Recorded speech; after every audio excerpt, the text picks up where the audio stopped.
नमस्कार दोस्तों, मैं हूं एडवोकेट तुलसीराम सिंह और आप सभी लोगों का स्वागत है। जैसे कि मैंने आप लोगों से वादा किया था कि अनुकंपा नियुक्ति से संबंधित एक वीडियो बनाऊंगा जिसमें बहुत अच्छी अपडेट आप लोगों को दूंगा।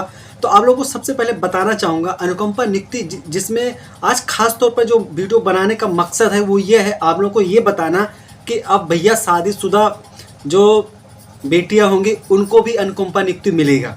कैसे मिलेगा जानने के लिए झारखंड हाईकोर्ट का एक जजमेंट है जिसका नाम है सीता कुमारी बनाम भारत कोकिल कोल लिमिटेड व अन्य।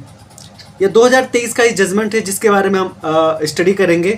जब याचिकाकर्ता के जो पिता होते हैं वो कोयला की कंपनी में अस्थायी कर्मचारी होते हैं, ड्यूटी के दौरान जब उनकी डेथ हो जाती है याचिकाकर्ता के पिता की, और उसके बाद में होता यह है चूँकि जो अनुकंपा नियुक्ति होती है वो बेटा आवेदन करता है। अब चूंकि पोस्ट को लेने से पहले पोस्ट को मतलब क्या ड्यूटी ज्वाइन करने से पहले उसकी डेथ हो जाती है, और उसके बाद में फिर जो विवाहित बेटी होती है वो इस पोस्ट के लिए अनुकंपा नियुक्ति के लिए आवेदन डालती है। लेकिन जो प्रबंधन कमेटी होती है याचिकाकर्ता के आवेदन को यह कहकर खारिज कर देती है कि जो अनुकंपा नियुक्ति होता है वो विवाहित बेटियों के लिए नहीं होता है, और जिसमें एक मुंबई हाईकोर्ट के जजमेंट का भी जिक्र किया जाता है।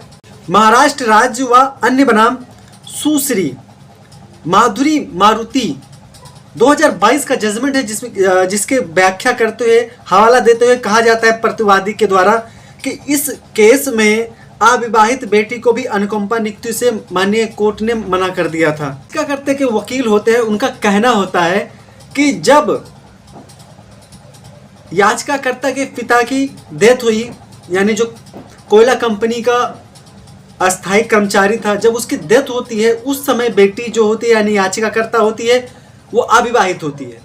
और जब अविवाहित होती है तो अगर देखा जाए तो राष्ट्रीय कोयला समझौता 6 खंड 933 के तहत जो बेटी होती है और बेटा दोनों अनुकंपा नियुक्ति के योग्य होते हैं।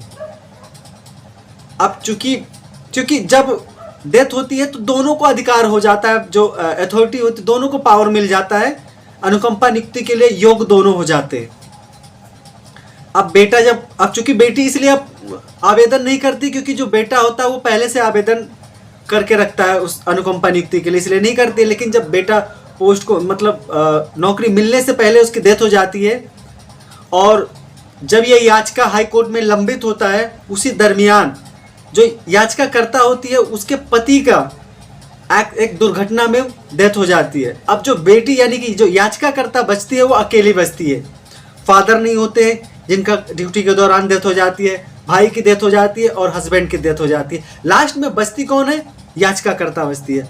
अब उसको जीविकोपार्जन करने के लिए यानी कि रोटी कमाने के लिए बहुत ज़्यादा दिक्कत होती है। तो इस केस को स्टडी करने के बाद माननीय झारखंड हाईकोर्ट के विद्वान जस्टिस गौतम कुमार चौधरी का कहना होता है कि देखिए ऐसा है, जो अनुकंपा नियुक्ति देने का जो उद्देश्य होता है वो ये होता है गरीबी में आवारागर्दी से बचाया जाए, मृतक के जो आश्रित होते हैं उनको रोजी रोटी प्रदान करना और सभी सम्मान वाली रोजी रोटी प्रदान करना, यह अनुकंपा नियुक्ति का उद्देश्य होता है। अब चूंकि जो बेटी है यानी कि जो याचिकाकर्ता होती है, मृतक की बेटी होती है, उसके पास जॉब का कोई प्रावधान नहीं होता, इनकम का कोई सोर्स नहीं होता है, तो इसलिए और चूंकि वो विधवा भी होती है, तो अगर कोई लड़की विधवा हो जाती है तो अगर उसका कोई नज़दीकी होता है या किसी और के ऊपर अगर डिपेंड करती है तो वो अपने पिता के ऊपर हो सकती है। हो सकता है भाई की शादी हो जाए वो नकार जाए, बहन की देखभाल ना करे, लेकिन पिता अपने बेटी को नहीं छोड़ सकता है। तो इसलिए इससे यह स्पष्ट होता है कि जो बेटी होती है वो पिता की जॉब में, पिता तक आश्रित में अनुकंपा नियुक्ति की बिल्कुल योग्य होती है। और माननीय हाईकोर्ट द्वारा भी यही निर्देश दिया जाता है, जो प्रबंधन कमेटी होती है उनको निर्देश दिया जाता है कि याचिकाकर्ता के आवेदन पर 3 महीने के अंदर इस केस को जो भी ये मामला है इसको निपटाया जाए। दोस्तों आशा करता हूँ ये वीडियो आप लोगों को बहुत अच्छी लगी होगी, अब बहुत ही यूजेबल होगी। अगर अच्छी लगी तो प्लीज़ लाइक करना बिल्कुल मत भूलिएगा, चैनल पर नए हैं तो सब्सक्राइब करना भी बिल्कुल मत भूलिएगा। मैं एडवोकेट तुलसीराम सिंह ऐसे ही मिलता रहूँगा लीगल टॉपिक अपडेट लेकर, तब तक के लिए आप सभी लोगों को जय हिंद।